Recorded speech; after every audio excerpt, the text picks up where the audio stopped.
Mercedes cars ooze class, sophistication and luxury. With the latest aesthetic upgrades, this new E-Class coupe is a real head-turner. Pre-facelift was a good-looking car, but now it sports a rather aggressive but desirable face, with new headlight design and more stylish body contouring. It makes the previous one seem a bit dated. There were no complaints about boot size before, and because nothing here has changed, you can still fit 2 golf bags. Fold down the seats and you'll fit a bike inside. How many coupes can you say that about? How practical is your car? We'd like to hear from you, so why not tell us by clicking here or visiting driverpower.co.uk. The back of the E-Class coupe offers the same amount of comfort and room as before, although if you're 6 foot you may find headroom a bit of an issue. But there's plenty of legroom and you can even tuck your feet under the seat in front of you. Now with the saloon you've got 3 seats in the back. The middle seat was pretty much non-existent, so they've taken the decision to put 2 cup holders and a tray in the coupe.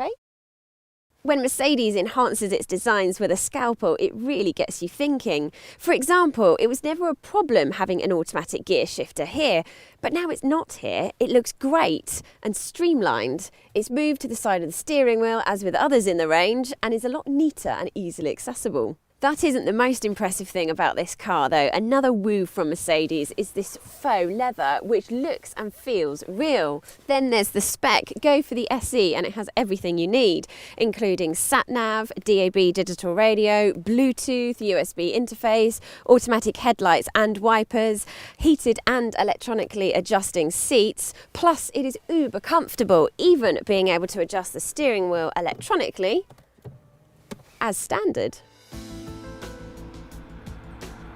The adaptive suspension is brilliant, absorbing lumps and bumps, yet at the same time offering a good level of cornering ability. With its wide stance and low driving position, you know instantly that you're in the coupe as opposed to the saloon. Just like its saloon counterpart though, Mercedes has done everything it can to minimise the risk of getting into an accident, including cruise control that steers and brakes for you, collision prevention assist, and a drowsiness sensor that detects a loss of attention from the driver. So if you're feeling tired, it tells you to stop for a coffee. See, that's even more effective if you were sitting in the passenger seat and not attached to the tax disc holder. You really thought I was falling asleep there.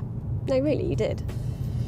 All joking aside, it's pretty reassuring to know the standard safety equipment is this good. All cars also come with 9 airbags, anti-skid control and blind spot awareness. Whilst you are cruising around in utter safety, there are plenty of engine choices to keep you happy. The pick of the bunch being the 350 CDI, getting the car to 60 in just 6.4 seconds and returning 47 miles to the gallon. The new top-of-the-range 3-litre turbo V6 petrol is £7,000 cheaper than before, better on fuel and only a tenth slower to 60 at 5.2 seconds.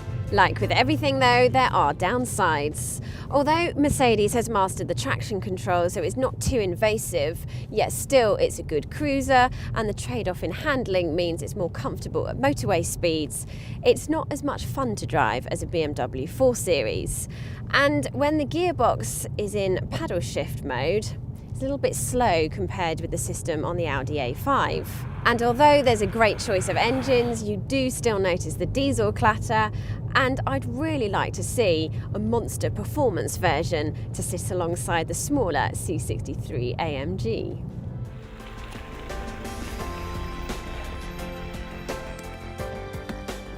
Having said that, I'm not put off, and neither should you be.